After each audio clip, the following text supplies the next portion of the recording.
Balls and Brew, the sports podcast here on the Morgan You Know Podcasting Network. I am your host. My name is Rod Morgan. Joining me is my co-host. He's with me all the time. He's been a friend of mine for a bunch of years. He's been on this planet for a bunch of years. He's our guy, the old man, Chris King. Chris, hello. What's up? And look at the NFL trying to make a claim on the time that the NBA should be shining. It's the playoffs. We're talking NFL.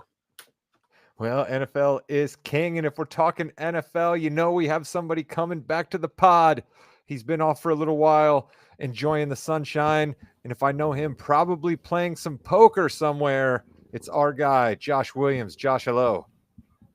What's up, boys? I was watching a ton of college basketball. I don't know if you heard there was a decent tournament in the Final Four last week. Yeah, Williams, I was going to try not to bring that up because I'm sure you'd be disappointed in me that I watched absolutely 0 minutes of the entire tournament. I didn't watch a minute of the final game, not a minute of the Final Four, not a minute of the opening rounds, 0. It was actually a pretty chalky tournament. The Final Four kind of saved it. So you didn't miss too much. The Final Four games were pretty good, though. Yeah, I've not watched college basketball for quite a few years. It's becoming another one of those sports that's falling by the wayside for me, like baseball, which I'm told has also started up, and I've watched 0 innings of baseball here at the beginning of this season. So, in my old man ways, like Chris, I have become just an NFL, NBA, and WWE guy. WrestleMania is this weekend. We hope to maybe have some wrestling content for you here sometime soon, but our intrepid executive producer, the man that basically is the glue of this, that makes everything run, he is out this evening. So, Jimmy, we'll see you when you get back, my friend. But Williams knows the NFL. The NFL draft is coming up next week, so we have some questions for our guy. And let's just start right here. Williams, why is it tougher to bet the draft now than it was 3 short years ago? Yeah, it's because these sports books don't put out their menus like weeks in advance like they used to. They used to put up lines like 3-4 weeks in advance, and you can like kind of pick apart some of the lines that were just not accurate. And now they know that the moneymaker for the public every year for the last like 5 years has been the NFL draft. And so they just put a kibosh to it. They're either putting out lines super late, like maybe like a week before the draft, so where they can get more information, or they're just putting limits on all these bets that you can make. So Circa out in Vegas, which is one of the most like prestigious casinos out there, they're just putting out like 20 different over-unders right now for as my cat walks into the shot, Stella. So maybe she wants to place a bet on a certain player. But yeah, that's all they're doing is they're putting out like 20 different over-unders for bets, and that's all they're doing. So yeah, it's kind of a disappointment because 3 years ago, I mean, you could get on something early and middle it actually because the lines would move so much. So in that aspect, it's a little disappointing, but we'll still find some value, hopefully. Do you think that correlates to, because I've listened to a couple of podcasts here, and I've heard guys like McShay and Daniel Jeremiah and a few others say that it's actually easier to scout now because of the way that you can get basically every play that a guy runs. You can get it chopped up for you ahead of time, and all of the good players play on the big time teams now. So do you think that that's a little bit of they're related there, Mr. Williams?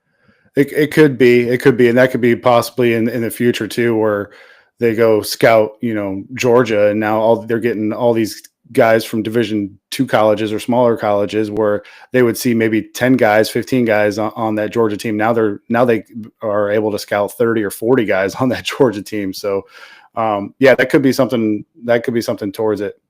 The last question I have related to that is, we know that you have your own formulas. We know that you do a lot of work during the NFL regular season. How much tape are you crunching up doing draft stuff? Or are you just relying on other folks out there? Or do you have Josh Williams' own proprietary formula for looking at draft prospects? Yeah, I listen to a lot of different podcasts. There's certain beat writers that I respect more than others, and maybe we'll get to a few of those. There's certain teams that I know they're beat writers, and some beat writers on some teams are just fluff, and others that I highly respect. Schrager is super tuned in with the LA teams. I mean, he's based out there in LA. So whenever he gives a Rams or Chargers nugget, I listen. And there's a few other guys that are super chimed in with their teams. So yeah, it's just knowing the information and knowing what to do with it.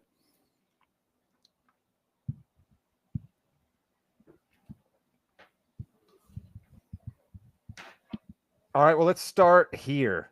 Let's start at the top of the draft. We know that the Tennessee Titans are going to take Cam Ward, quarterback out of Miami. They certainly need a quarterback for sure. So tell me, in your opinion, Mr. Williams, is it Hunter or Carter at number 2 for the Browns? Yeah, the market would tell you that it's Hunter. I mean, he's the favorite to go to Cleveland right now, minus 700 on FanDuel. If you want to take Carter, that's plus 470. The question I have is, will he play more wide receiver or will he play more cornerback? About a couple months ago, it was like all cornerback, and now some of the advanced scouts have come out and say he's actually a really good wide receiver. So can his body hold up for like 90 to 100 or maybe even more snaps per game? I'm not sure, but it sounds like the market is leaning towards Cleveland right now, taking Hunter over Carter. That's what they got to do, right? If the Browns want to get some good publicity for their organization, stop being a joke of an organization, they really need to pull off some Kevin Costner draft day type maneuvers right now is what they need to do. Vontae Mack at 1, no matter what. Nice. I love that. I'm supposed to be the one making jokes. Chris, what are you doing over there? Listen, it's the only thing that can save the Browns in my eyes. I was behind this organization until they dumped what's your guy's name down in Tampa, Rod? Baker Mayfield. Thank you. Wow. Yes, they dropped Baker. They gave all that money to that other dude from Houston, and it has been a joke of an organization, and I want to see them do well. And a player like Hunter does nothing but give you good publicity, especially if you can get him on the field on both sides of the ball.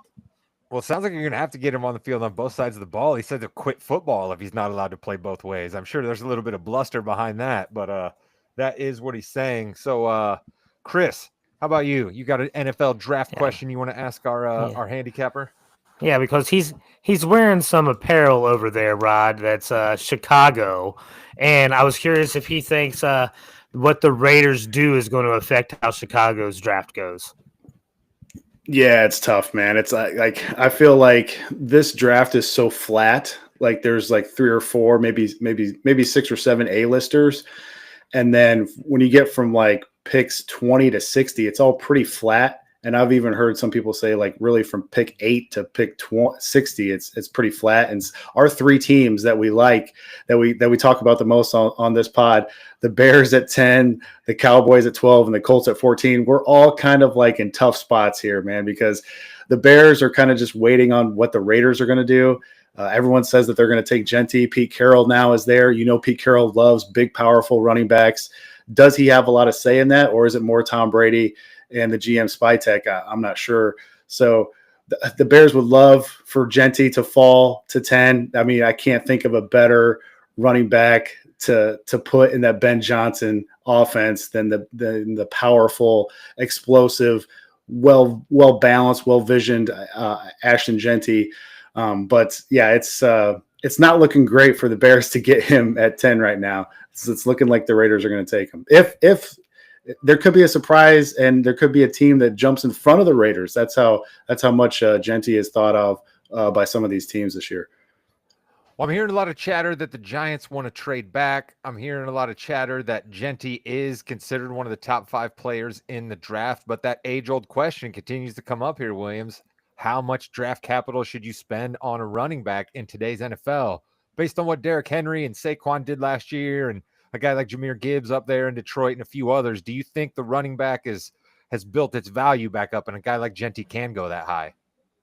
Yeah. I think it depends on the team. Like we saw where Saquon he didn't really do anything for the Giants, not because he wasn't good. He was good. It's just that if you're a bad team, running back really isn't going to help you behind a bad offensive line. We saw Saquon go to Philly. Philly had the pieces in place. He leads them to a Super Bowl title. So I think the Raiders actually think that they're closer than what the general public thinks of the Raiders. I mean, they're picking sixth for a reason, but if you ask Raiders personnel and behind the curtain in the organization, I think they think they're closer than that. So they might take Genty. So yeah, and maybe I'm foolish because I think the Bears are a lot closer than the Raiders based off of their offseason moves, and they got Ben Johnson. So we'll see. We'll see. I know that I think Ashton Genty is a top 3 talent in this draft. So whoever gets him is going to be happy, I think. If the Raiders take Genty, who do you want to see your Bears take? Yeah, that's tough because I think there's going to be another surprise right in front of them. So I wouldn't mind offensive line. I actually wouldn't mind them trying to trade back, but it's tough because I said earlier, this draft is so flat that it's tough to trade back here. And I even have heard that Jacksonville at number 5 wants to trade back. So it's tough. I wouldn't be upset with offensive linemen or possibly even a tight end or edge rusher. So you stop with tight end. We're going to get there with the Colts here in just a second. Chris, your team picks in between Williams' team and my team. Do you have a question about your Cowboys, Chris? So we know Jerry likes to make splashes. Is there a scenario that you see that Steven and Schottenheimer can't convince Jerry to not do something crazy like draft Shedeur Sanders and stick with something sensible like we need, like replacing a retired all-pro NFL lineman? Yeah. Man, if they took Sanders, oh my gosh. I was thinking that Jerry's going to make a big splash and want another running back, where I really hope they don't, because the running back pool is so deep this year, maybe the deepest ever. Do not take running back at 12, Jerry. I'm begging you. You can get a really good running back in round 2. I think they could possibly go with wide receiver at 12. And Jerry loves – he loves those positional values, running back and wide receiver. So I wouldn't be mad if they got offensive lineman though, Chris. Yeah, if that Campbell kid from LSU drops and the Cowboys don't take it, I may revolt a little bit. I don't know. But it worries me because in the offseason so far during free agency, we really didn't make those splashy moves. We kept with more defensive positional depth than anything else, and that makes me nervous for the draft. So re-signing your long snapper was not necessarily a flashy move that you wanted to see your Cowboys make in the offseason, Chris? Here's what you need to hope, Chris. Here's what you need to hope. You need to hope that Jerry is a little more worried with trying to win a possible Emmy for guest appearance on Landman than he is about what's going on with the Cowboys draft. I mean, honestly, there's a good chance that Jerry Jones is going to win an Emmy before he wins another Super Bowl. That's where we're at, because he was absolutely fabulous with his 5 to 6 minute monologue on Landman. Chris, have you finally checked it out yet? Oh, yeah, I've watched Landman. And, I mean, Jerry was really good, right? Do you think maybe he can stop meddling with the Cowboys and go be an actor? He wants to work with his kids, Rod. Well, I mean, can you blame the guy? Hey, listen, if the Vanimal wants to come on this podcast and talk football and basketball with us, that'd be great. But for us to podcast with the Vanimal, we'd have to have some takes about anime and Minecraft. And I don't have a whole lot of takes built up about either of those things. I don't know about you two guys. Oh, I'd learn him about some OG anime that he'd probably need to watch. Some OG anime. Yeah, that's right. Anime from the 50s. I'm sure Van would be all in on anime from the 50s, Chris. All right, let's get to the important stuff, okay? Actually, no, wait. We'll stay with the Cowboys for a second. Williams, you said positional value, right? And the guys that positional value in today's NFL, we're talking offensive tackle, we're talking edge rusher, we're talking cornerback, we're talking wide receiver, and we're talking corner and quarterback. I'm not sure which of those I said, but don't necessarily have a strong draft with all of those positions, right? We're only talking about one quarterback at the top. I've only heard one name thrown out there for cornerback. And then wide receiver, do you think Teteroa McMillan is that guy, or do you think it's Golden? Yeah, I think if McMillan's there at 12, I think Dallas is going to take him. But I've heard that McMillan's stock is it was going down. I heard recently it's going back up because he's just an elite talent. There is some concerns with he takes some plays off at the end of plays, but he catches everything. This wide receiver from Arizona. So I've heard that he could possibly go top 10 now. So he might not be there for the Cowboys, and then you're going to have to go with Golden, the other wide receiver. So yeah, it's tough because you're not really going to trade up for a wide receiver, and you're kind of stuck with what falls to you there. There could be a decent offensive lineman that falls to 12, but yeah, that all three of our teams, the Bears, the Cowboys, and the Colts are kind of in a tough spot here, 10, 12, and 14. All right, so you've really disappointed me already, because it basically sounds to me as if you think there's no chance that the guy I want the Colts to get is going to be there for them at 14. And the guy I want the Colts to get is the tight end out of Penn State, Warren. All right, I need a playmaker. Shout out to my guy Dax. Okay, I know that you love you some Kyle Granson because he was your neighbor for a little while there in Bates Hendricks down in Indianapolis, but catching the ball is not really what Kyle Granson is good at. So I need my Colts to get a tight end. Williams, do I have any chance of Warren slipping down in the Colts at 14? See, here's my biggest here's my first big surprise of the draft is everybody thinks that the Saints at 9 are going to take a quarterback. The Saints, two beat writers that I have high respect for, have strongly said that they are not taking a quarterback at 1, and both of them said they would not be surprised if they took Tyler Warren at number 9. Not just in front of the 14 Colts, but in front of number 10 pick Bears, where they could possibly even take Warren if Gentry's not there. And you guys have Cole Kmet. Stop it. You don't need a tight end. You have Cole Kmet. I agree, but that's how good Warren is in this draft. There's Daniel Jeremiah has like 7 A-listers in this draft. Warren is one of them. So I don't think he's falling to 14. He might not even fall to number 10. If you really want to go out on a limb on this draft with that bet, MGM has the Saints at number 9 taking Tyler Warren. You can get that at 9-1 on MGM. Tyler, I was forgetting his first name. That's why I kept calling his last name just that. Thank you, Williams, for saving me there. So who's Ballard going to get then? Right? We keep hearing that Ballard might be on the hot seat. I think Ballard's actually a pretty good talent evaluator. I mean, the performance on the field hasn't been great for the Colts the last couple of years, but they've been right in the running. So who are the Colts going to get then if Warren's off the board? If you want safe pick, the safety Malachi Starks is definitely a possibility. He's not going to wow you with a bunch of talent, but everyone raves about him in the locker room. He's a steady guy. He's going to be a good starter in the league for a while. And that's really what you want to get out of this draft. This draft, other than the top like 5 or 7 guys, is you're just looking to try and get like 3 or 4 starters from this draft. And even though Starks wouldn't be a splashy get, he would still be a solid piece at safety for the Colts. They could also go offensive lineman. They lost the right side of the offensive line in free agency, so I wouldn't mind that. It depends on what offensive lineman falls to 14. The top 3 might go in the top 13 picks because Miami, right in front of the Colts, needs an offensive lineman because they've lost almost their whole offensive line. So that, like I said, the Colts are in a real tough spot here in this draft. Yeah, see, Chris, a tough spot. Let me ask you this though, Rod. If you can't get your boy Tyler, would you be okay with getting the next best tight end out of the Big Ten? Loveland from Michigan. The kid from Michigan, right? Yeah, I'd take that guy. I'd take that guy for sure.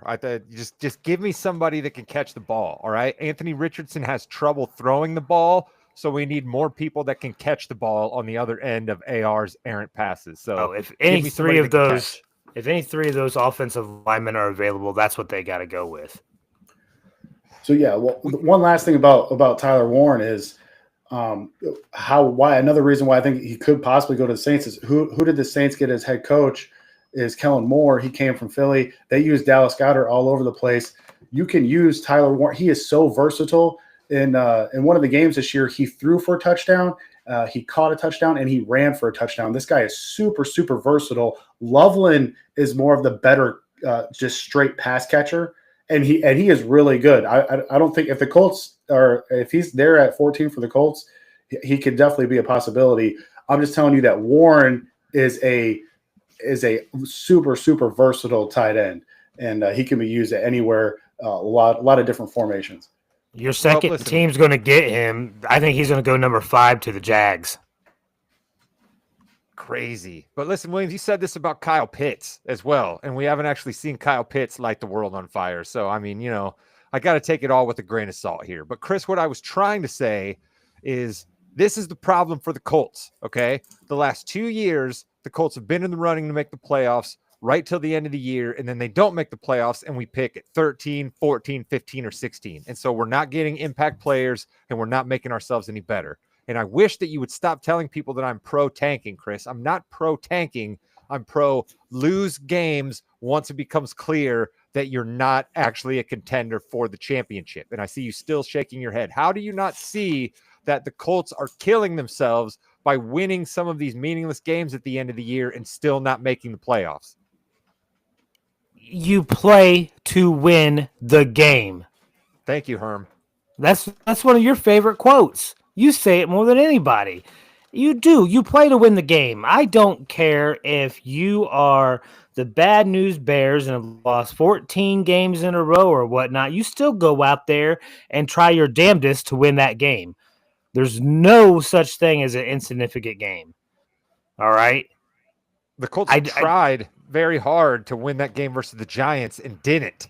So what I'm saying is if you're going to crap the bed and lose that game against the Giants that you have to win when they've got a backup quarterback going, a third-string quarterback going, why not just, lose a couple other games down the stretch and be sitting there at 9, and instead of the Saints taking Tyler Warren, you could get him. I don't see why that's a bad strategy. You're rooting for your team to lose. How is that I'm not good as a lose? I'm rooting for them to get talent. I'm rooting for them to get talent, Chris. And the way the draft works is you have to lose to get high picks. Yeah, but that getting high picks does not mean you automatically get better. Let's look at some of these teams down here. It does, actually. Remember when the Colts drafted 18? How good were they after they got 18? Huh? Let's see. The Browns haven't been good forever. The Giants haven't been good since Eli. You got the Raiders down there. They're always bad. The Jets, the Panthers, the Saints. These are the organizations you want to be associated with as a fan. I don't want to be associated with the Colts not making the playoffs and then not getting talent on their team. That's what I don't want to be associated with, Chris. I feel like you're trying to put words into my mouth, but let's stick with the tanking motif here, Mr. Williams. You said the Saints don't want a quarterback, but they have Spencer Rattler right now as their starting quarterback because Derek Carr, who's already not good, has some type of a shoulder injury. Okay. You said the Jets might not take a quarterback, and I'm sorry, as much as I love Landry Fields, and sorry, Jimmy, but he's maybe not the greatest quarterback in the world. Like, what's happening here? Are people intentionally trying to lose because the quarterbacks coming out next year are possibly better? Possibly. We could throw the Giants. And by the way, you mentioned the Giants-Colts game from last year. If the Giants lose that game, they would be sitting there with the number 1 pick. They would be able to get Cam Ward, which whether or not you think Cam Ward is a difference maker in the NFL, he is the clear number 1 quarterback in this draft. So at least the Giants would have something to work on. But yeah, I think the Giants, Browns, Saints, you can even possibly even throw in Miami in this mix because Miami, I'm not saying that they would move away from Tua. I'm just saying they have a ton of work to do on the offensive line and defensive line. There's going to be some teams tanking possibly for Arch Manning, but that might not even be accurate because when has a Manning ever left early? You talk about Arch, you talk about Peyton, you talk about Eli. They never left early. So does Arch come out? And what's even more interesting is what if the first pick is New Orleans and they have the history they have with Archie Manning? So it's a huge. I know Chris does not want to pay attention to like the bottom 5 teams this year, but I think it's going to be massively fascinating. And I would even throw, even though Tennessee is taking Cam Ward, I think that Tennessee coaching staff has a ton of questions on it. I think Cam Ward, I like him, but I think he's going to get sacked a million times this year. I wouldn't be surprised if the Titans are picking top 5 next year. And then what do you do? So you're going to have 4 or 5 teams possibly looking for quarterbacks next year. We're already looking at next year's class. So you're saying angry Brian Callahan might not be the right guy in Tennessee? I'm yelling at my quarterback the second week of the year like nobody's ever seen on national TV before. You're saying maybe that's a bad strategy? It's possibly that he might not work out. And also, we don't even know where Kirk Cousins is going to land. Captain Kirk, he could end up in Cleveland somewhere, or who knows? Your boy Aaron Rodgers. You don't know where he's going to land. Well, didn't he basically just come on McAfee today, and it kind of sounded like he was saying maybe he's not going to play this year is kind of how I was trying to read between those lines. Did you guys pick up that? I know you guys are both big McAfee guys. Possibly, yeah. I didn't listen to it. That's probably better that you don't listen to the Pat McAfee show, because I'm not entirely sure how much information actually comes out of that show, because Pat's just cutting it up. We're just talking about fun stuff. I'm just trying to spread positivity. Don't pay any attention to what I say. Come on, Pat. That's the story for another time. All right, Williams, let me ask you this. So we've heard an awful lot recently about the Tennessee quarterback, right? Supposedly sticking a gun to Tennessee and saying, pay me $4 million or I'm out of here. And he transferred. Does this relate to maybe why there's not as many good quarterbacks in the draft? Because these guys that aren't going to be surefire top 10 picks can make as much, if not more money staying in college for NIL, because it's the absolute wild west out there right now. It is, man. It's wild. And then the NCAA has to come up with the contracts for these guys, because these players think that they're way more valuable than what they are. And listen, I think we all agree that the players should get paid, but what's going on right now is insane. And the people covering this is insane. And the coaches, and not only in football, but we've lost a ton of really good coaches because they don't want to put up with it anymore, with the nonsense. So let's get these under contract. Let's do something where you have lawyers involved, or whoever the smartest people involved is, and let's get these under contracts. I mean, you can even have buyouts for these guys, but like what's going on right now, it is the wild, wild west. It's insane with some of these guys and what they think their value is. So you're saying maybe Carson Beck down there in Miami should not be getting $4 million to play quarterback? You're saying maybe it shouldn't be that way, because then he's getting that. And then Nico Amaliava, is that how you say the guy's name from Tennessee? At least with Beck, he got what he got. I mean, he's going for the market. Like the Nico kid, like he almost like held Tennessee under hostage, and it was like, I'm going to pass. I'm going to pass on you guys. And they were like, no, we're done. We're moving on from you. So, and it's going to be less money. Didn't he get less money to go out to UCLA? Aren't they reporting he's only getting about $2 million from UCLA? So it turns out it didn't work out well for him.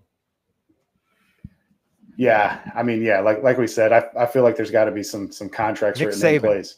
I heard the name Nick Saban thrown out there, right? Put Nick Saban in charge somehow, because Nick Saban actually cares about the college game, right? Like, don't give me somebody who cares a little bit more about the NFL game. Give me somebody who cares about the college game.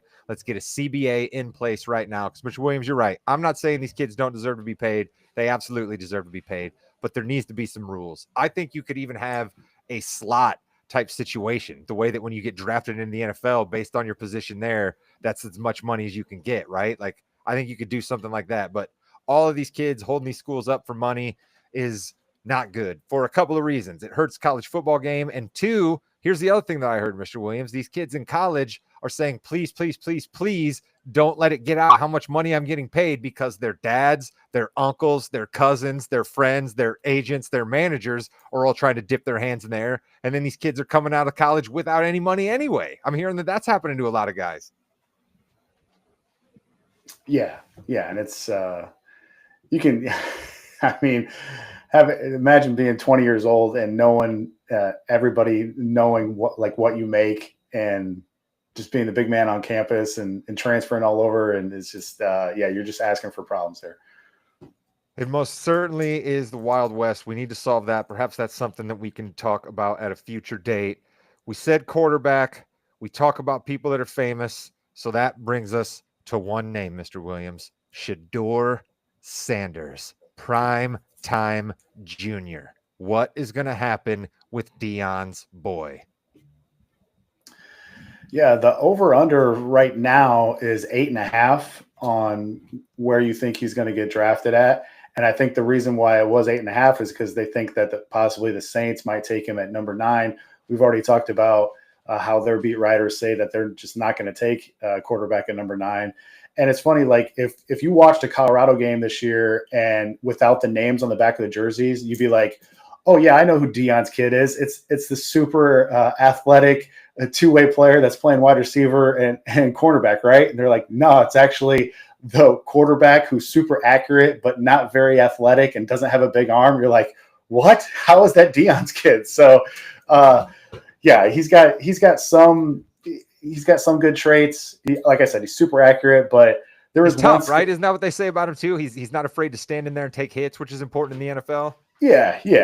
There was one scout where I read, anonymous scout, that said that he's the most overhyped quarterback he's ever seen. So I really don't think he's a round one quarterback. I mean, he probably will go in the first round, but I have him more as a second round talent. But somebody, how everybody always falls in love with a quarterback, and there could be possibly a team that trades up to get him in the back half of the first. I honestly think that he could fall all the way to 21 with the Steelers.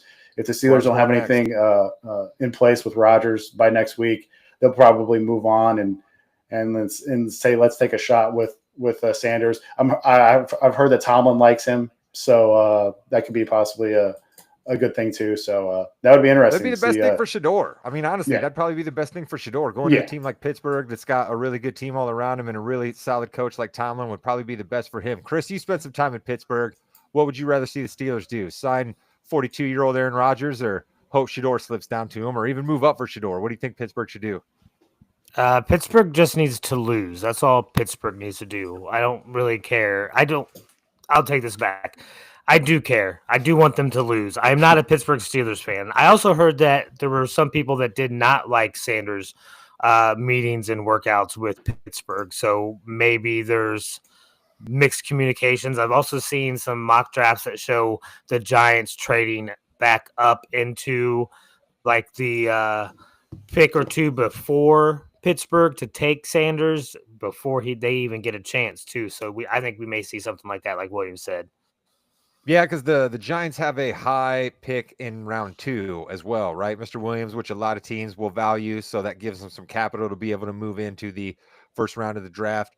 Let me just ask you, you're a man that studies the draft. You know these things. Do you think Shedeur is going to slip down that far? To 21? Yeah. Yeah. I think he could slip even farther. Yeah. Wow. Yeah. So you think there's a possibility that Pittsburgh, even without Aaron Rodgers, passes on him? I think it's likely that Steelers take him if he falls to 21, but it's like not set in stone. Like I would not be surprised if he fell further than All right, that. so on your evaluations, then, who do you have as the number 2 quarterback? You definitely said that there's not great quarterbacks, but who do you have as the number 2 quarterback then? Nobody? Is Shedeur number 2 and he's round 2, or do you think there's a guy that's better than Shedeur? Yeah, I think it's probably Jackson Dart, but I think it's really close. I mean, that second, third, fourth, Tyler Shaw has got some injury issues from out of Louisville. Jackson Dart had some pros and cons out of Mississippi, and then obviously you got Sanders there in Colorado. So they're all pretty close. They're all graded out as probably like second or third round quarterbacks for me. And then Milroe got invited to the first 2 rounds by the NFL there. So clearly they think that he might be going up there too. That's a guy that comes out of Alabama. I don't know if he does any one thing great, but he seems like he's got some athletic ability and he's tough, and he certainly started some games. Yeah. And I hope that the books put out a number on him for like what team is willing to draft him. Because I have an opinion that if the Saints, we've talked a lot about the Saints on this pod, if the Saints pass on quarterback at number 9, I could see them taking Jalen Milroe with their second pick, possibly even trading up to the back end of the first round to take him. Because, again, who was their coach? Or who is their coach this year? It's Kellen Moore, who just won a Super Bowl with Jalen Hurts, who played at Alabama, big, physical quarterback who nobody thought could throw, nobody thought could succeed in the NFL. You get Kellen Moore with the Saints. You don't take that draft capital with the first pick. You get a solid do it all tight end in Tyler Warren at 1, and then come back in the second round, take Jalen Milroe out of Alabama. I want the books to put this up. Come on, books. Come on, sports books. Don't be scared of the general public trying to pick off some of your lines. Put this Jalen Milroe over under up, or put up a team who's going to take him. I'm going to bet on Milroe going to the Saints in the second round. All right, and last question I have for you. Do you think that Carter is the best player in the draft then, or do you think it's somebody else? I do think it's Carter. When you watch a football game and you're scared of that other team's player, like when I was watching Notre Dame play Penn State in the Final Four there, the college football playoff, when Notre Dame was on offense, every play I was looking for Carter because that dude absolutely frightened me. And when you're that scared of one single player, I was like, and I was super impressed by Warren too. Like Warren is super slippery. They used him very well. But Abdul Carter is fantastic, and he's going to be a really, really good defensive player in the league for 10 to 15 years, in my opinion. A really, really good defensive player for 10 to 15 years. Edge rusher is certainly valued in this year's NFL draft. We have a surprise visitor here in the chat. The executive producer, James Thomas Jamriska, is with us. Jimmy Jam, hello. Hey guys, how we doing? I got a little softball action in tonight. Really excited to join for some football and wrestling. All right, we got Jimmy, we talked a little bit about your Bears earlier. Do you have any Bears related questions that you need to get off to Mr. Williams here before we get ready to close up shop?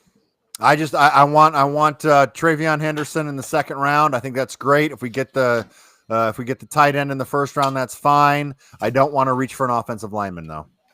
Ooh, see, Williams said that he thinks the Bears might go offensive lineman if they can't get a hold of one of those tight ends. So the Bears may disappoint you there. Well, no, I mean if the tight ends are gone, if one, the first tight end, I can't remember his name right now, if he's gone, then they may have to go. But I just don't want any offensive linemen. Let's be smart here. I don't want your Bears taking a tight end, Jimmy. I want Tyler Warren to slip down to the Colts at 14. Could you guys possibly try to help me out with that? No, I would like Tyler Warren. Thank you, though. Oh, man, come on, Jim. All right, Mr. Williams, you're a man who makes bets. You alluded to a few of them. Throw out a couple more bets for our faithful listeners here. Corey Nance, we're talking to you, brother. Williams, give a couple bets out to the folks. Yeah, we talked about possibly. Who did we have? We have with the longest. What do we just have here? With the long shot. My cat's getting in my way here. It's getting in all my notes. You got to stop putting kitty litter on your notes then, Mr. Williams, and maybe the cat wouldn't be trying to get on top of it. Quarterback to the Saints.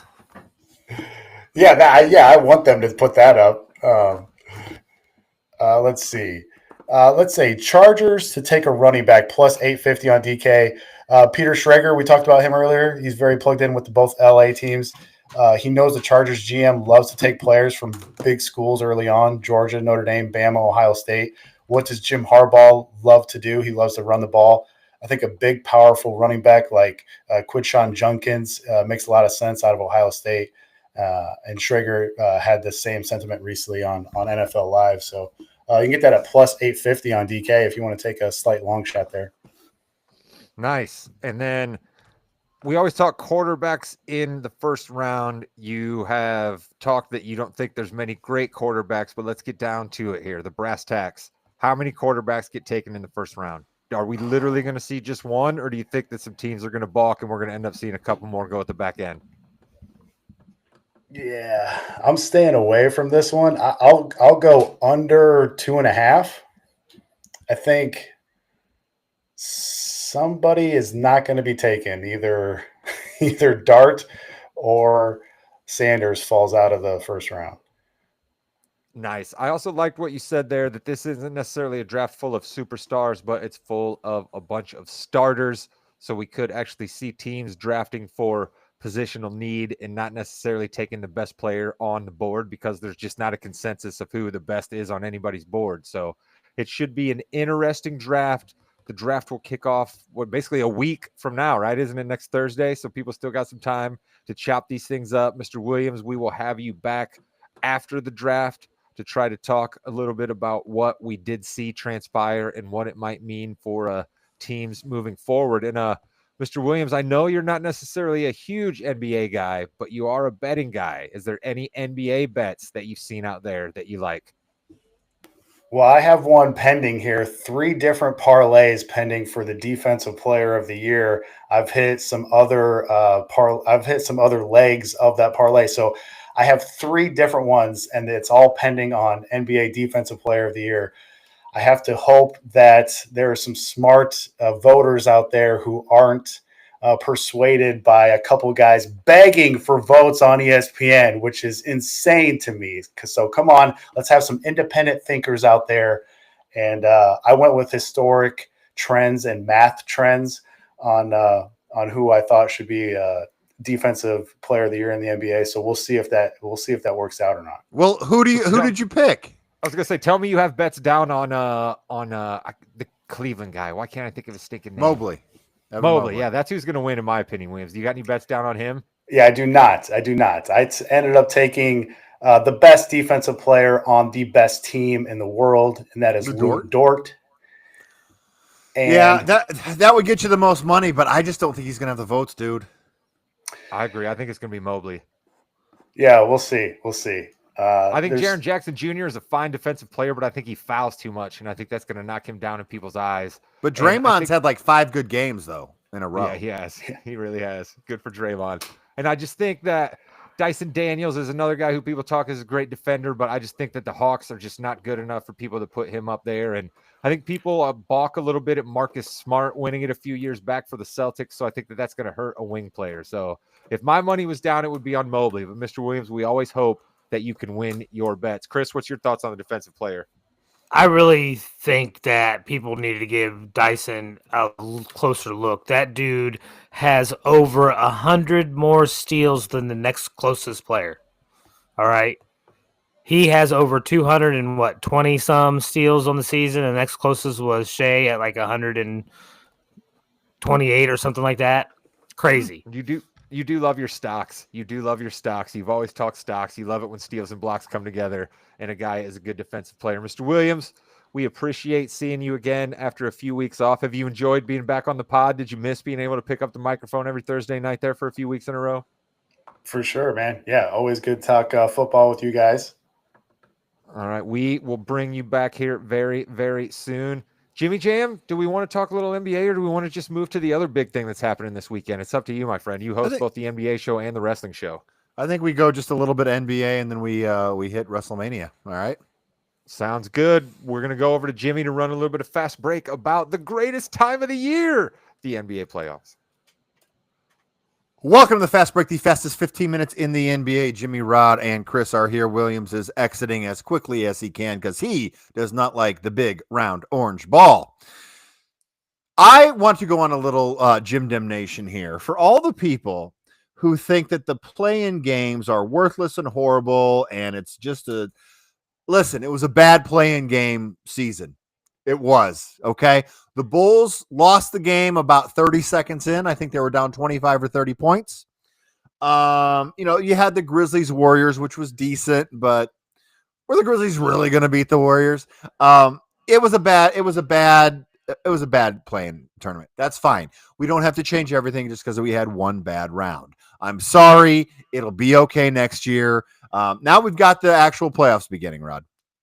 Jimmy, here's what you're absolutely right about that, but here's what I don't think people factor in enough about the play-in. You're right that 3 out of the 4 games we've seen so far have not been great games to watch. But the reason that the Clippers-Warriors game, the final game of the year, was absolute playoff intensity, and all of those guys played for 40 minutes because none of them wanted to be in the play-in, right? Yep. So you got to understand that there's a whole lot of different ways that this play-in affects it. And here's the way that you solve the play-in tournament, okay? You say, when you're the Bulls and you've been in the play-in tournament for 3 straight years and you've lost for 3 straight years, you're out. You can't be in the play-in the next year. We're just going to take the Hornets and we're going to give them a shot. Why not? We're going to give the Wizards a shot because the Bulls have already proved they can't do anything with it. And the Kings, same for them. The Kings are in the playoffs year after year, and they don't do anything. The Kings are an abject disaster. And Dallas, I guess if you're Nico Harrison, Jimmy, you're probably pretty excited that your Dallas Mavericks have a chance to maybe make it to the playoffs so you can try to tell everybody you didn't screw up by trading Luka Doncic. All right, here's the thing, Chris. I'm going to say it right now, and it's me making a prediction, but me making a prediction for the NBA, Chris. The Dallas Mavericks are going to win the championship this year. Why not? How perfect would no, seriously. How perfect would it be, Chris, if the Dallas Mavericks won the championship this year and Nico Harrison stands in the middle of that arena with a cigar just smoking? What do you say, Chris? He should go stone cold on everybody if they win the championship. That's what he should do. I mean, you want to talk about a show and an end to an NBA season like no other. That'd be phenomenal. There's no way they'll let it happen. Davis looked good. Defense wins championships. Nico told us about 14 different times in that press conference he held where there weren't recorders allowed. Yeah, that's really pathetic in every way. Like, dude, just own it. Like, what are you doing? First of all, it should have been done after the trade, maybe. I don't know. Yeah. But yeah, so let's go through the playoffs here. I want to talk a little bit about each game and then who's going to win the series. Let's start right at home. Indiana Pacers, Milwaukee Bucks without Dame Dalla. Chris, what are your thoughts on this series? I am scared to death of playoff Giannis, to be honest. I mean, the Pacers can't stop him doing what he wants to do.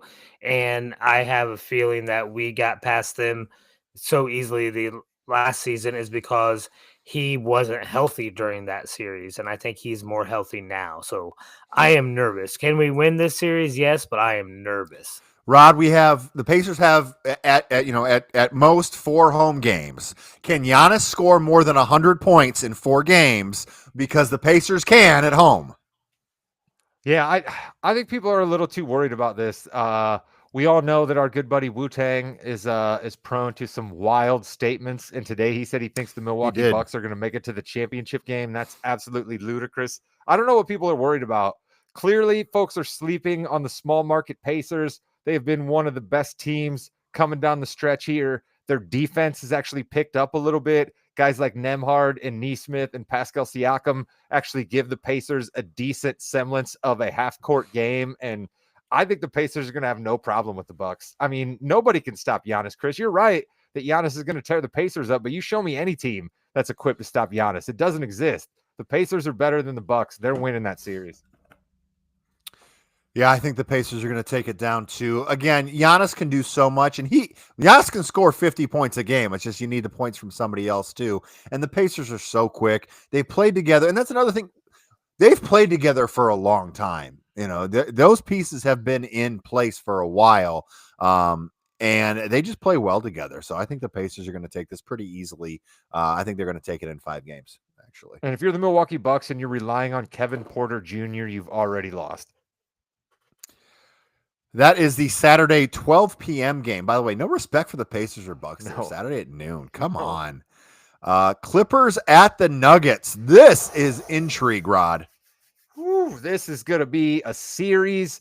You've got the best player in the game versus a team of grown-ass men. All right. Clearly, I understand that everybody in the NBA are grown men, but the Clippers are seriously grown-ass men. Harden, Zubac, Kawhi, Bogdanovich, Batum. These are guys that have been in absolute playoff wars their entire career, and not to mention on their bench, Brian Shaw, Ty Lue, Jeff Van Gundy. I like the Clippers in 7. Clippers in 7 over the Jokic-led Nuggets. Chris. I think the only thing that could prove Rod wrong is if Leonard gets hurt in this series, like early in this series. Very good chance. Right? That's but other than that, I think it's definitely a 7-game series. But if in a 7-game series too, do you really want to be playing against the Joker? Probably At not. home as well. That's the other thing. Yeah. The Nuggets are going to have the game at home. Game 7 will be in Denver at altitude with Jokic, who never gets tired or hurt. So that's a smart pick, Chris. I'm going with the Clippers, which is crazy, right? Because you just said it yourself. For me to say that I'm relying on the Clippers, who have guys who don't play all the time, is insane. But I like what I've seen out of the Clippers down the stretch. I Oh, was very, very impressed with James Harden in that game versus the Warriors. I couldn't believe it. it's a completely different team since Kawhi came back, right? Well, of course it is. I mean, when your best player comes back, it will be a lot better. And when one of the best players in the league, when he's healthy, comes back, it's even going to be better than that. Which is why I think the Clippers are going to win this series. I think the Clippers go over the Nuggets here. I'll tell you They've why been I want playing the best Clippers to win. basketball. Clippers are going to give OKC some trouble. If the Clippers win that, they're going to give OKC some serious trouble. Because, like I said, grown-ass men versus young boys. It's going to be the Clippers are going to give OKC a lot of trouble. Let's hold off on crowning OKC just yet. So we have the grown-ass men against young boys as well in the Pistons-Knicks series coming up. Not quite as veteran a team, but Knicks and Pistons, I'm really looking forward to this. I think it's going to be a battle. I think it's going to be a lot closer. There's definitely going to be some fights, no question about that. I do think the Knicks pull it out, but and it even may be in 5. It could be in 5 or 6, right? But the Pistons are gonna learn from this and then grow moving forward. So I really like this one for the Knicks, Rod. Yeah, give me Knicks in 5. I think that the Pistons basically having the biggest turnaround in NBA history to go from 14 wins to being the 6th seed and guaranteed in the playoffs is absolutely fabulous for the Pistons. They got young guys who are going to come back better for this next year, but Tibbs guys aren't necessarily as tired in the first round as they are as they move on forward. So the Knicks can play their 5 guys. Their starting lineup is really, really good. So I got the Knicks in 5. Oh, Chris King. me. Pistons in 7. Let's go, Chris. Right? I'm telling you, you people have been sleeping on Detroit. They are a feisty team. We have seen underwhelming regular season Pistons teams in the past make deep runs in the playoffs. I think the Knicks are thin and not as deep as we think they are. I think that they will be exhausted in a 7-game series that this will turn out to be, and they'll fall in that 7th game on their home court because they're not great at home. Timberwolves at the Lakers. This is a battle of 2 teams that we didn't think kind of would be where they would be. Timberwolves fell a little bit more. Lakers came out of nowhere with the trade they made. Man, I think the Lakers are going to win this one. I think this is going to be like in 6, and I think the Lakers will win. Even though Ant Edwards is having a great season, Rod. Rod's so excited he can't even talk. Give me the Lakers. I'm not picking against Luka Doncic and LeBron. I'm just not. I'm not going to pick a team that's going to rely on, sorry, Chris, but Julius Randle and Rudy Gobert. I mean, certainly we know Anthony Edwards is going to do his stuff, but I'm not going to take a team that's got Julius Randle and Rudy Gobert over a team that's got LeBron and Luka. So give me Lakers in 5. And Chris, how can the Mavericks beat the Lakers in the playoffs if the Lakers don't win this, right? I know you can't, so the Lakers are going to have to win. It'll probably be a gentleman's sweep, and yeah, Rod, you don't have to pretend like I like Julius Randle. The fantasy league is over now, so he's just a normal player on a team. Yes, fantasy basketball. The Thunder against my Mavericks, right? Because the Mavericks have to win, and then they're going to beat the Thunder here. Chris, who you got? Mavericks / Grizzlies or the Thunder? The Thunder. Rod, Thunder. Yeah, I don't like the Thunder, but they're not going to lose in the first round. Yeah, I have the Thunder in all reality as well. I think the Thunder are going to win this one. Magic and Celtics. Rod, are you worried at all? Absolutely not. Orlando cannot score enough points to beat the Celtics. Sure, maybe they can hold the Celtics to 105, but the Magic will, excuse me, not the Mavericks. See what you got me doing, Jimmy? The Magic will be lucky to score over 90. So, no, Celtics in 4. Let's go. Chris, you good with Celtics on that one? I mean, yeah, the Celtics are going to win. I don't think it'll be a sweep. There'll be one game where Boston can't hit the 3, and they'll end up losing. Right. They'll play. I actually think it's going to be a sweep. I think it's going to be a sweep. I think they're just going to beat them. You want them to lose a game. You want them to have bad shooting nights against the Magic and not later on in the playoffs. Yeah, true. That's a good call. The Heat or Hawks against the Cavs. Any chance for either of those teams? Rod. I think the Heat have a better chance than the Hawks. The Hawks are kind of a joke. The Hawks don't really listen to Quinn Snyder. The Heat are well coached and they have a little bit of talent on that team, but they're not beating the Cavs. They But have like Trae Young, they dude. could take 2 games off of them. They could take 2 games Trae off of Young. Always there, always ready to play. Chris King. them. Yeah. I mean, it's the Cavs. It just depends on who they play, if it'll be in 6 or 5.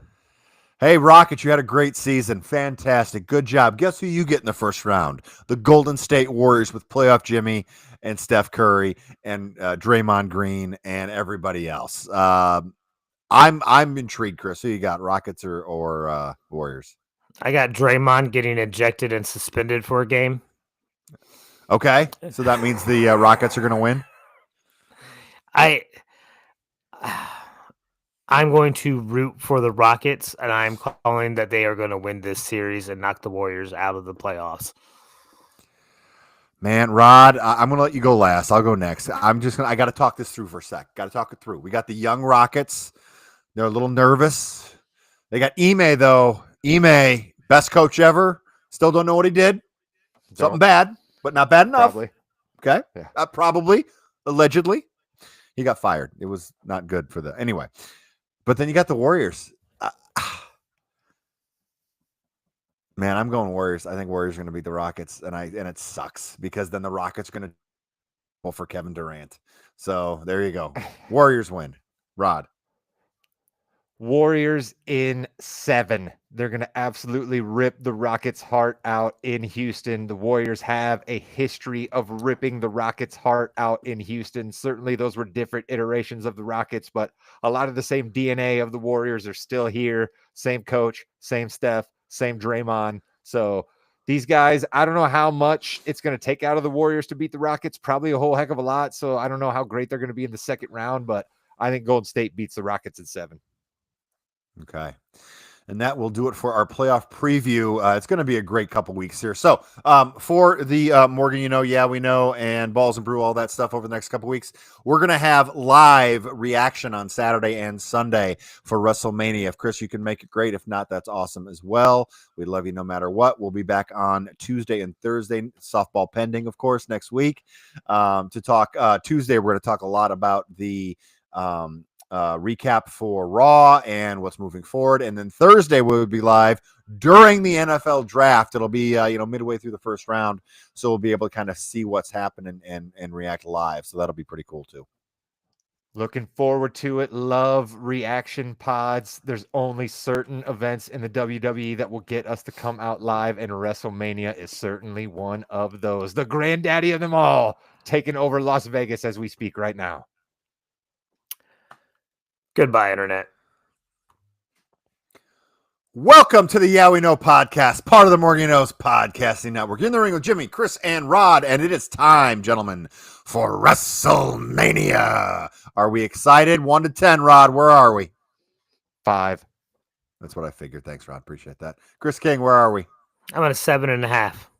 I'm more on the 7.5 scale. I really am. I think that they've done a pretty good job over the past couple of weeks building some things up. Not as big as it was last year, in my opinion, just because of everything that was hitting.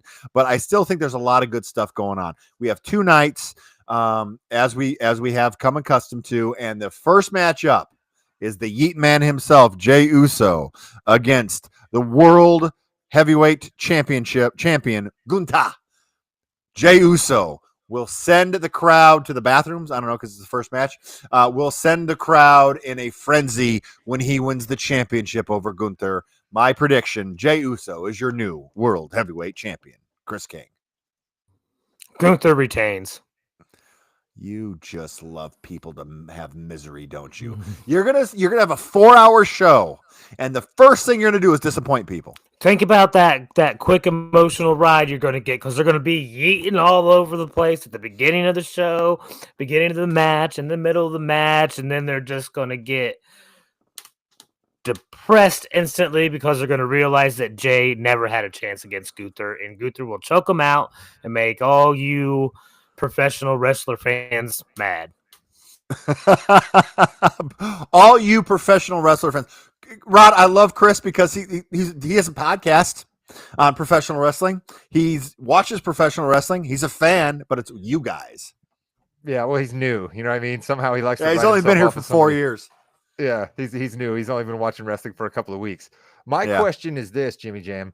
They Yeah. love to open the show with big time entrances. So what are we gonna do to up Jey Uso's entrance, or are we gonna up Gunther's entrance? Right? Like, is we can't have Jay repelling in from the sky. We've seen that out of Logan Paul. We've seen that out of Shawn Michaels. Are we gonna have we're gonna have a bunch of Islanders dressed up in all island gear playing drums as Jey Uso's coming out? Like, what are we doing? How are we making Jey Uso's grand entrance at WrestleMania? I think the Samoans is a good idea, Rod. I really do, because we have kind of seen everything else. We've seen him walk through the crowd, and that entrance ramp's going to be long enough as it is. So I expect something pretty big following him out, though, and maybe opening up to the WrestleMania crowd with all the Samoans down there. I think that's a good idea. Gunther, there might be an orchestra playing for Gunther. There could be. Yeah, I could see that. And give me Jey Uso, because I'm with you, Jimmy. They're going to get the crowd up on their feet, all excited to see Jey Uso put a belt over his shoulder, see Jey Uso crying, right? Like he'll probably get pretty darn emotional because he's been in the WWE for a long, long time. People didn't His son will think be there. His brother will be there. his Heck, his Roman uncle, Reigns might come out. Who knows? No, he won't come out. But no, he won't come out. And then The Rock won't be there either because apparently The Rock's filming a movie. This is what I'm hearing now. I keep thinking The Rock's going to show up, and I hear that he's filming a movie, so he's not even going to be at WrestleMania. So Jey Uso gets the crowd fired up. Give me Us. Day one, Jimmy. Down since. in the second match on the show, I'm predicting Jade Cargill versus Naomi. This has got to be quick. It's going to be another great entrance for Naomi, as always. Quick match. Jade Cargill's got to just beat the crap out of her, Chris. Oh yeah, it's got to be a statement beatdown, right? Like there should be no doubt, and Naomi should have no chance. Rod? Yeah. Jade wipes the floor with Naomi. We're the closest thing we're going to get to a squash match the entire WrestleMania.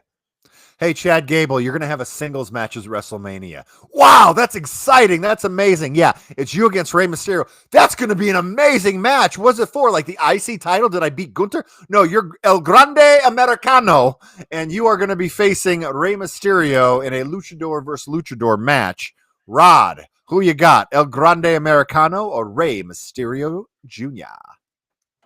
Give me El Grande Americano. I think that he wins this match versus Rey Mysterio, and then that can build up El Grande for a few more weeks of story before it's actually truly revealed that he's Chad Gable. We all know it's Chad Gable, but How the dare you. WWE still keeps trying to play that it's not Chad Gable. So he wins this match. He wins it dastardly, and we roll on with the man from the Gulf of America, El Grande Americano. You know, in another world, that's a parody, and that's a really funny joke you just made. Yeah, You know what I but mean? unfortunately, But anyway, that's a real Rod thing. or Chris. That's really. I'm sorry. That got me. Chris, Rey Mysterio, El Grande Americano. El Grande is going to win this match when Rey Mysterio gets distracted by Chad Gable coming out of the crowd. Oh, I don't know how they pull that off, but I love it. It would not surprise me to see two El Grande Americanos. It would not surprise me at all. I like that idea. What if the we El have the- Grande Americano that comes out is like he just looks a lot thicker than we remember El Grande Americano looking, and all of a sudden it's Otis under the mask? That would be awesome. No, that's got to be it too. That really does need to be it. It's got to be the most ridiculous thing that you've seen. World Tag Team Championship match: the War Raiders versus the New Day, the bad guy New Day. Rod, who you got? War Raiders or the New Day? I think it's awesome that the War Raiders are getting a match at WrestleMania. I know they were involved in the 4-way match a few years back, the Hollywood WrestleMania, but it's great that the War Raiders have come back and wrestled. I think they've actually helped elevate the tag team scene with New Day being bad guys, but give me New Day. Chris. New Day. Yeah, I think I agree with Chris. I think it needs to be the New Day here, and we'll just continue the ride and see where it goes. Hopefully, they can elevate these belts a little bit more. War Raiders, they were just introduced so horribly. The Viking Experience, like, what is that? Is that a show? Is that a ride you go on at Disney World? No, it's a tag team. What's going to be next? I think next it'll be LA Knight versus Jacob Fatu. I'm really intrigued in this match. I am. I think they're going to have pretty good chemistry. I don't know if Fatu wins this. I don't know why. I What just are you don't see talking him winning about? this. I don't see Of him course he winning the wins. championship. There could be a No, of course he disqualification, something like wins. that. Now I'm going to go No. LA Knight. No, no. Listen, Fatu is winning this. Yeah. LA Knight's going to put up a hell of a fight, but Fatu is going to win. Let's go. LA Knight is huge. I say it all the time. Guys that are huge don't have to have belts around their waist. LA Knight is huge. Give me Fatu because he is on the fast track. He is, and that's why I don't know if he's going to win this one. I don't know why. That makes sense. That makes sense, I suppose. But I just think that it's another one of those that, like, even though he's supposedly the heel in this, the fans want to see it. Give me Fatu. I'm looking so forward to this match just because two guys one-on-one, look where we've come. I think it's terrific. Chris, who you got? Yeah. Light the beam. Let's go, Chris. Like the beam. Yeah, I think the beam, you can get the beam from Sacramento. They certainly don't need it out there anymore. They don't need it anymore. And then we have the co-main events or whatever you want to call it.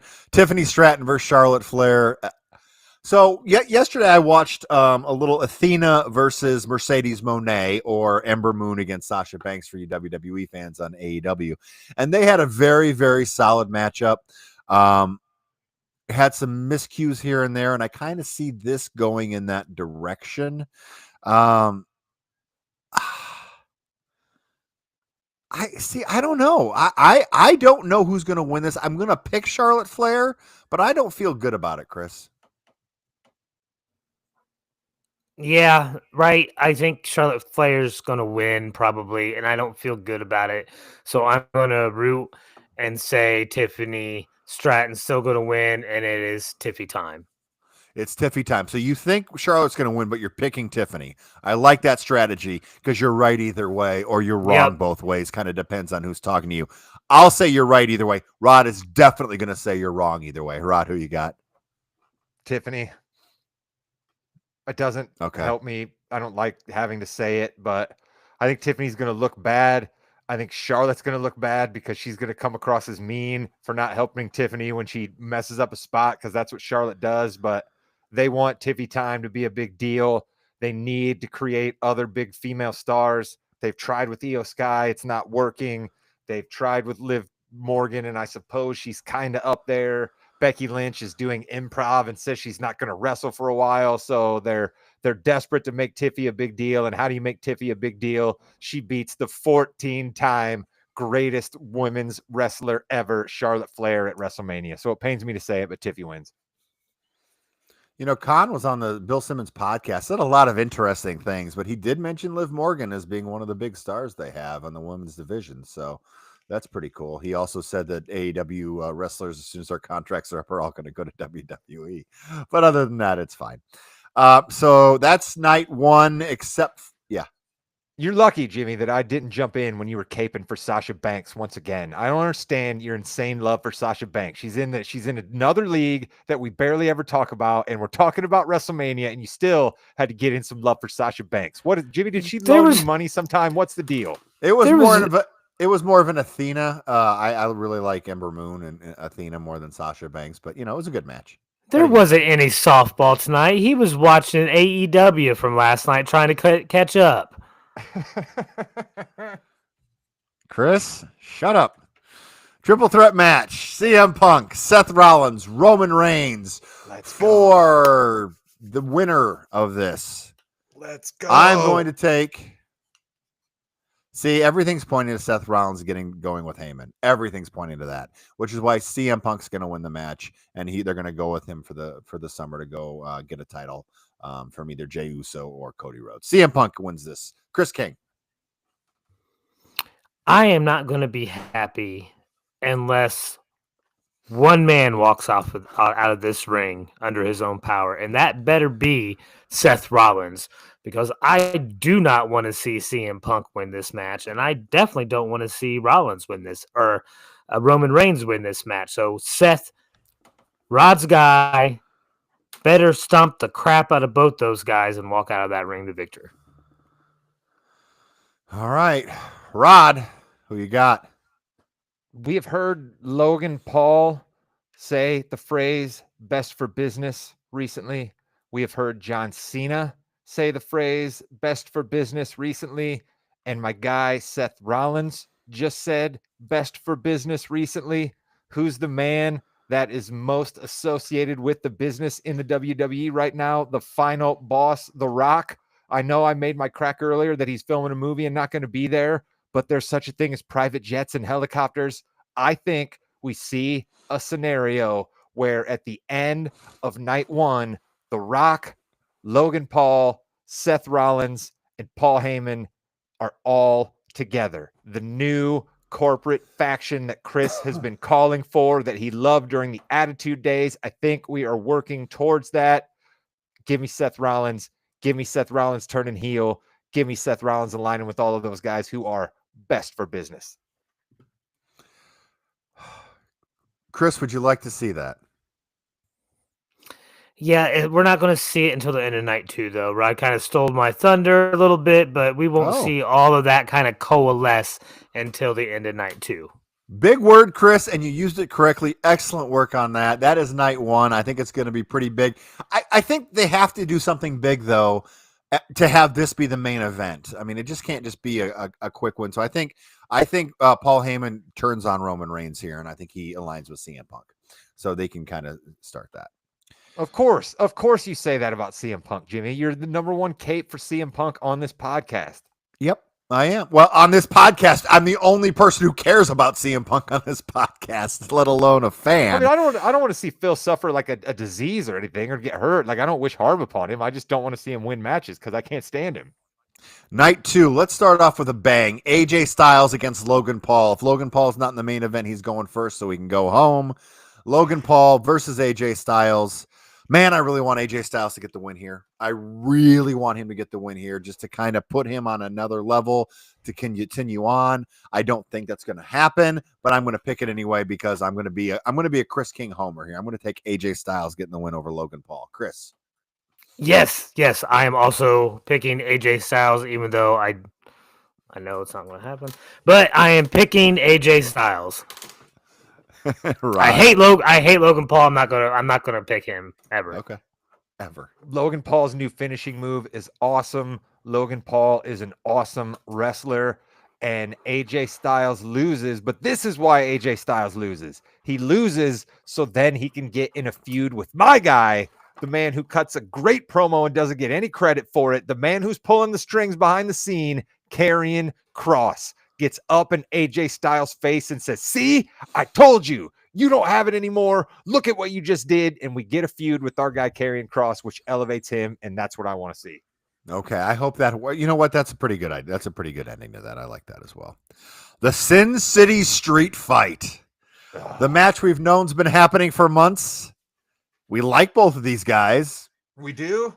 We just don't really know if we care about both of these guys in this aspect. Drew McIntyre, Damian Priest. Chris, who you got? All joking aside, WWE, give my boy Drew a victory in one of these feuds, all right? Like he won last year at WrestleMania. He has lost the championship. He did. Listen, and these I didn't say he didn't. Let me finish my point. Sorry. But he loses 2 out of 3 to Punk. He loses 2 out of 3 to Rollins. He lost 2 out of 3 to Karrion. Chris muted himself. He was so upset. Give him a victory. He's lost 2 out of 3 to Rollins, 2 out of 3 to Punk. Give him a victory. Wow, can Drew McIntyre stop stealing jewelry? I mean, can we do that? Can he stop taking people's bracelets and necklaces? Like, what is he, man, not make enough money to buy his own jewelry, Chris? What's going on here? Don't be attached to material items, Rod, and then it's not a big deal. Your guy got mad when somebody tried taking his sword before. He's attached to material items. What are you talking about? You earn a sword by being a Scottish warrior. You earn the sword by being a Scottish warrior. Damian Priest wins. God. I guess if Logan Paul wins the first match, Damian Priest has to win the second match, right? Yeah, I'll go Damian Priest, but I don't know. I actually think that they could have one of the best matches on the show too. I mean, they could. definitely could. But Damian which Priest would be has good. nowhere to go if he loses. Drew McIntyre loses all the time and is just fine. Damian Priest has nowhere to go if he loses. In a match that has several different ways that all would make sense for a victor, we have the 4-way Intercontinental Championship match between Braun Breaker, who flies through the air, Penta, Cien Miedo, Finn Balor, who needs his music back, and Dominic Mysterio. Dominic Mysterio is winning this match, and he's going to be the Intercontinental Champion, and they're going to do it one of 50 different ways, and I love it. This is going to be a terrific send-off to that, to send off to Braun Breaker, and then a beginning to a new feud, probably between Finn Balor and Dominic Mysterio, Rod. Yeah, you're right. I got to give Dom his props. The man does an excellent job being an entertainer in the ring. He knows how to play the absolute shit can heel. And Finn Balor needs to be a good guy. Finn Balor's time as a bad guy is over. How do you get Finn Balor back to being a good guy? You get Dom Mysterio screwing him over. Braun Breaker's going to be just fine. Penta's going to be just fine. So I think that's a good call by you, Jimmy Jam. This is why you're the wrestling expert on this podcast. Which, of course, means Finn Balor's going to win. All right, we have. Oh, Chris, Let me ask you. I'm sorry. Yeah, Chris, well, I got a question too. Yeah. Is this a pin anyone? Like, so Dom could pin Penta. Yes. Okay. Yes. Okay. That's why it's a fatal 4-way. It'd be a 4-way dance if everybody had to get pinned, right, Jimmy? Let's go. That's the ECW term. Yes, that's the way you actually should do it. But anyway, Chris, who'd you got? Oh, it's Dominique. He's the genius. I love you so much. All right. Mysterio is the genius and is going to win. Women's Tag Team Championship match. Now, this has been built up for days and days, and we can't wait to see this one. Bayley and Lyra Valkyria versus Liv Morgan and Raquel Rodriguez. It's a good way to get all first. four. I'm going first. No, okay. I'm going right now. This is ridiculous. This is absolutely ridiculous. Why did we waste time creating a women's Intercontinental Championship only to have her fight for the tag team belts with somebody who she's never been partners with before? What on God's green earth are we doing? Why waste all this time with having a tournament and building up Lyra Valkyria only to tell us that, hey, we don't think Lyra Valkyria is anything. We got to stick Bayley with her and have her fight in a tag team match. It's absolutely ridiculous. There's nothing to say about that. Yeah, you could have Bayley and Lyra fight at WrestleMania. They wrestled before. Have them wrestle at WrestleMania. Why not? Have Lyra retain. That's fine too. They wanted Liv on the show for sure. But you know what? Then have Liv go against Lyra Valkyria. Oh, wait a minute. What about Chelsea Green? Where's Chelsea Green at? Your MVP on the women's side for the year. I don't see her on here anywhere. This is ridiculous. Now, that means, Rod and Chris, she will be on the show and she will be complaining and it will be hilarious. Yeah. But she should be wrestling in there. Chris, who you got in this match? Oh, Liv Morgan. Yeah. Rod, Liv Morgan going to win? They're going to win? I hope so. I mean, the whole need to have people have two belts is just a little bit ridiculous. So yeah, it's got to be Liv and Raquel. Io Sky's your champion. Rhea Ripley and Bianca Belair are your challengers in a three-way match. Three-way, whatever this is called. Three-way. I think triple threat. Triple threat. Thank you.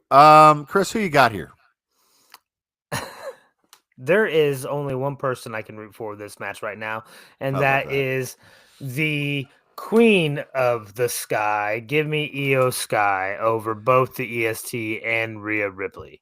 She's the genius of the Sky. Don't you dare say the word queen about anybody that wrestles on the female side other than Charlotte Flair. Look at him getting hot. No, when she's not a member of the Party Crashers, I am a fan of Io Sky. As soon as she gets back, but she's the genius of the Sky. She's not the queen of anything. Charlotte Flair's the queen. I can call whoever I want queen. I don't think she has that copyright written. Yeah, she does. She's from the Queen City. She's the queen. That being said, I also think Queen Io Sky is going to win. What are you doing? What are you doing? You know she's the genius of the Sky. You're just doing that just to get me even more fired up. Of course I am. Why wouldn't I? So, Rod, who you got? Give me the EST in a dastardly turn where she becomes heel because the fans are all fools. The fans are fools. The way they have turned their back on Bianca Belair sickens me. All Bianca Belair does is show up all the time and give everything she's got, cut good promos, make her own wrestling gear, make her own referee gear. Bianca Belair is a stone cold solid star, and nobody in the crowd cares about her. So fine, have her be a bad guy, because Rhea Ripley looks like an absolute whiny person right now. I do not like what they have done with Rhea Ripley. I do not like that the crowd doesn't like Bianca Belair, and I do not like that Io Sky absolutely matters none. So give me EST. You can't spell WrestleMania without EST. Cody Rhodes, John Cena, the main event of night 2 of WrestleMania.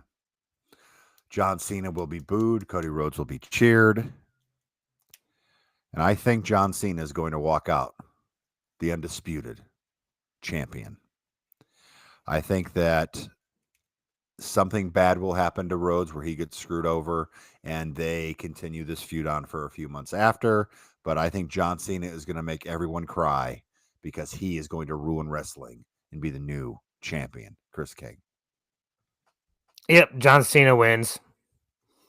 Walks out with The Rock, Logan Paul, Seth Rollins, Paul Heyman, maybe Gunther, and that's the new corporate entity that is the bad side of the WWE that Rod alluded to earlier. It's interesting that you Gunther in there randomly. It would give them both champions, so that is something, and a champion that would actually be on television all the time. Because right now you have 2 of the 4 aren't going to ever be on television, so we need to remember that. Not a bad idea. A little something different to kick off the new year in WWE. Rod, who you got? Give me the American Nightmare. I don't think they give John Cena the belt as a heel. I think John Cena wins the belt that breaks the record when he finally gets over himself and comes back and apologizes to the fans, and that will happen at War Games. Give me Cody Rhodes. The story continues. I'm excited. It's WrestleMania. You know, it's this weekend. We're going to have a lot of fun with it. Please, if you're... What did I forget? You forgot something, Jimmy Jam. Who is Randy Orton going to fight? We're getting a surprise Randy Orton match, are we not? Oh, that's right. I forgot we are getting a Randy. Why is that not on here? So now, because he doesn't have an opponent right now, but I mean, and he's not going to have one until WrestleMania happens, right? It's going to be Solo, though, right? Isn't that what they're leading it to? I hope not. I listen. I said it last week. It would blow the roof off the place if you say his name and he appears is the opponent. Let's go. I've wished a lot of things. Listen, I got Pete Dunne's name changed. You did. Okay. What did that do for you? Shut up. I got DIY back together. And what did that do for you? Shut up. I missed on Gunther going back to Walter. You did. Shut up. I'm going to try to get, and we got him in the Royal Rumble. That was a little easier to go with, though. I think Joe Hendry would be an amazing. This is the time to do it. Bring him in and have him win. He is he needs to win, though. He does need to beat Randy Orton. So I'm going to go Joe Hendry over Randy Orton. Chris, who do you think? I believe in Joe Hendry. I think it's going to be Randy versus Solo, and Orton's going to get that win. That would be such a boring. Oh, gosh. Rod. Randy versus Sammy. Sami Zayn reappears to cheers and screams, and people go wild for Sami Zayn. And he comes out and he says, you know what? Kevin and I were fighting, but some things happen in life that are bigger than people getting in fights. My guy, Kevin Owens, I hope is going to be good someday. I'm here to fight for Kevin Owens' honor. Sami Zayn versus Randy Orton. Let's go. That's the only thing that would make me happy if it's not Joe Hendry, because, you know, they love him in London and Paris and Tokyo, America, Scotland and Canada and Mexico. They all believe in Joe Hendry. I believe in Joe Hendry, but if it's not Joe Hendry, give me Sami Zayn. So if it is Sami Zayn, I think that happens on Friday when they announce it. and then Saturday, Sunday, because you don't want to boo Sami Zayn if people think it's going to be somebody other than Sami Zayn. So I think they announced that on like Friday, just to be safe. People are going to boo Sami Zayn. What world do you live in? Why is I don't Sami think they Zayn would- getting booed? No, I guess not. I don't think so. It could be Nick Aldis too. You never know. That'd be cool. That'd be cool. It'd be great for him. It'd be awesome for him. And he's younger than like half the roster, so I Yes. think he'd be okay. He's definitely younger than Rey Mysterio and AJ Styles, two guys who are fighting on this card. I think he's only like 38. He's not. I don't think he's 40 yet. I need. That's to what I look mean. at Rey that. Mysterio's 50, and AJ Styles Yeah. is in his late 40s. So yeah, give me Nick Aldis for sure. That'd be cool. I don't think that would get nearly the crowd pop, but it would be cool. Yeah, Nick Aldis is 38. Now, it wouldn't get the crowd pop, but you know what? It'd be kind of a cool story, and that'd be fine. Well, guys, you ready for WrestleMania? Definitely ready. I mean, I'm not going to not watch. You know what I mean? Like you make the joke all the time, Jimmy. You're like, I'm going to be so mad, and I'm going to start watching again next week. You know what I mean? Like, Yeah. I'm not going to not watch, but I wish we did a little bit better at building some of these matches, because you hit it on the head last year. Sure, it was great that we had Seth and Rock and Roman and Cody, but we had a lot of other matches that really meant something at WrestleMania too, and we just were lacking a little bit on some of the undercard here, and that bums me out, but I'm still absolutely excited. Let's go. And with that, you've been listening to the Yeah We Know podcast, part of the More You Knows podcast network. In the ring with Jimmy, Chris, and Rod. Say his name and he appears. Goodbye, net. Yeah. I believe in Joe Hendry.